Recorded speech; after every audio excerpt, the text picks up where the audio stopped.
প্রথম ম্যাচ খেলার পর টানা ৮ ম্যাচ ছিলেন একাদশের বাইরে। সানরাইজার্স হায়দ্রাবাদের দশম ম্যাচে এসে আবারও সুযোগ মিলল সাকিব আল হাসানের। সুযোগটা যে তিনি হেলায় নষ্ট করেছেন এমন নয়, বরং বোলিংয়ে বেশ উজ্জ্বল ছিলেন বাংলাদেশি অলরাউন্ডার।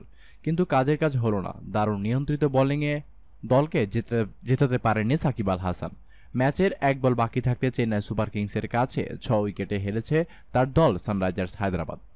অথচ হায়দ্রাবাদের পুঁজিটা একেবারে ছোট ছিল না। ডেভিড ওয়ার্নার আর মানিশ পান্ডের দারুণ ব্যাটিংয়ে ৩ উইকেটে ১৭৫ রানের চ্যালেঞ্জিং সংগ্রহ দাঁড় করিয়েছিল তারা। প্রতিনিয়ত খেলার সংবাদ জানতে আমাদের চ্যানেলটি দয়া করে এখনই সাবস্ক্রাইব করুন।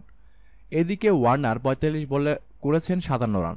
মানিশ পান্ডে ছিলেন রীতিমতো ভয়ঙ্কর। ৪৯ বলে ৬০টি বাউন্ডারি আর ৩টি ছক্কায় ৮৩ রানের ঝকঝকে একটি ইনিংস উপহার দিয়েছেন, অপরাজিত থেকেছিলেন। এছাড়া ২০ বলে ২৬ রান আসে বিজয় শঙ্করের ব্যাট থেকে। সাকিব ব্যাটিংয়ে নামার সুযোগ পাননি। ১৭৬ রানের লক্ষ্যে খেলতে নেমে চেন্নাইয়ের জয়ের পথে হেঁটেছে শেন ওয়াটসনের এক দানবীয় ইনিংস। সেঞ্চুরি করার সুযোগ ছিল অস্ট্রেলিয়ার এই অলরাউন্ডারের, কিন্তু ৫৩ বলে ৯টি ৪ আর ৬টি ছক্কায় ৯৬ রান করে ভুবনেশ্বর কুমারের বলে উইকেটরক্ষক জনি ব্যারিস্টার দুর্দান্ত ক্যাচে পরিণত হয়েছেন তিনি। তার আগে ২৪ বলে ৩৮ রান করে আউট হন সুরেশ রায়না। ভুবনেশ্বর কুমার সাকিবের কোটার ১৩তম ওভারে শেষ করে ফেলেছিলেন। উইকেট না পেলেও ৪ ওভারে মাত্র ২৭ রান দিয়েছেন আমাদের সবার প্রিয় ক্রিকেটার বিশ্বসেরা অলরাউন্ডার সাকিব আল হাসান। ধন্যবাদ জানাচ্ছি আপনাকে এতক্ষণ সাথে থেকে খবরটি দেখার জন্য। প্রতিনিয়ত খেলার সংবাদ জানতে আমাদের চ্যানেলটি সাবস্ক্রাইব করুন এবং পাশে থাকা বেল বাটনটি প্রেস করুন।